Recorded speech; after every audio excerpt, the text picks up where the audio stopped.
வணக்கம் நண்பர்களே, பிரியாவிற்கு உங்களை வரவேற்பதில் மிக்க மகிழ்ச்சி. நம்ம வீட்டில் இருக்க இட்லி பாத்திரத்தை வச்சுக்கிட்டு மல்டிகிரெயினை வச்சு நாம இன்னைக்கு ஒரு கப் கேக்கு தயார் பண்ண போறோம்.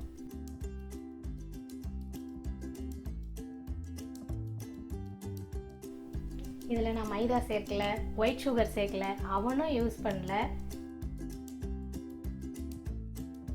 ஒரு மிக்ஸி ஜாரில் 1 டேபிள் ஸ்பூன் கார்ன்ஃப்ளவர் எடுத்துக்கோங்க.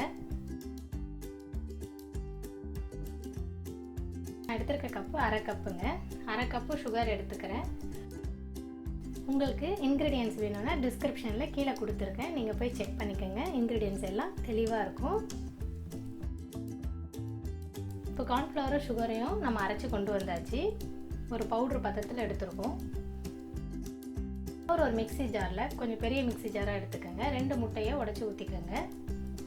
ஃபஸ்ட்டு முட்டையை நல்லா 1 மினிட்டு ஹை ஸ்பீடில் பீட் பண்ணி, இப்போ அந்த முட்டையில் நான் 1/4 கப்பு சன்ஃப்ளவர் ஆயில் விடுறேன். நீங்கள் எந்த ஆயில் வேணாலும் விடலாம், பட் ஃப்ளேவர் இருக்கக்கூடாது. அப்போ அரைச்ச அந்த பவுடரை இதில் சேர்க்குறோம். சுகரும் கார்ன்ஃப்ளவரும் அரைச்ச பவுடர் இது. இதில் 1/4 கப்பு தயிர் சேர்க்குறோம். இப்போ இது எல்லாத்தையும் நல்லா அரைச்சி கொண்டு வந்துடுங்க. நல்லா ஒரு ஸ்மூத் பேஸ்ட்டாக கிடைக்கணும்.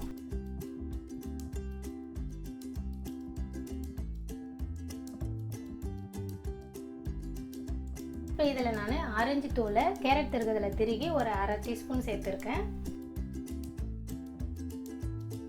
1/4 கப்பு ஆரஞ்சு ஜூஸு ஃப்ரெஷ்ஷாக எடுத்தது சேர்த்துருக்கேன். இப்போ எல்லாத்தையும் மிக்ஸ் பண்ணுங்கள்.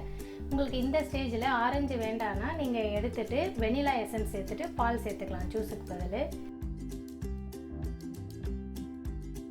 மல்டிகிரெயின் ஆட்டா அரை கப், ஒரு பிஞ்ச் ஆஃப் சால்ட்,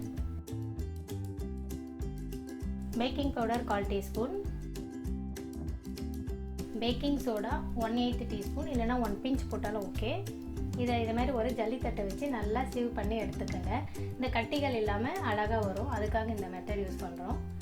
இப்போ இதை நம்மளுடைய வெட் இன்க்ரீடியன்ஸில் இப்போ ட்ரை இன்க்ரீடியன்ஸை போட்டு ஜென்டலாக மிக்ஸ் பண்ண போகிறீங்க. ரொம்ப ஓவராக மிக்ஸ் பண்ணக்கூடாது, மெதுவாக பார்த்து செய்யணும். ஓவராக மிக்ஸ் பண்ணிங்கன்னா கேக் நமக்கு ஹார்டாகிடும்.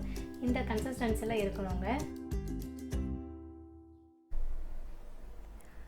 கப் இட்லியோட கப் எடுத்திருக்கேன். இப்போ இந்த ஒவ்வொரு கப்புலேயும் நம்ம சுற்றி பட்டர் அப்ளை பண்ணிப்போம். இப்போ மாவை நம்ம சும்மா டஸ்ட் பண்ணி எடுத்துக்கிறோம். இது கேக்கு ஒட்டாமல் வெளியில் வர்றதுக்கான ஸ்டெப்புங்க. இப்போ ஒரு குழிக்கரண்டி எடுத்துக்கிட்டு எல்லாத்துலேயும் ஈவனாக மாவு ஒரு கரண்டி ஊற்றினா கரெக்டாக இருக்கும். கண்டிப்பாக 3/4 கப் அளவுக்கு தான் விடணும், ஃபுல்லாக விடக்கூடாது. இந்த மெத்தட் ஏர் பபிள்ஸ் ரிமூவ் பண்ணுறதுக்காகங்க.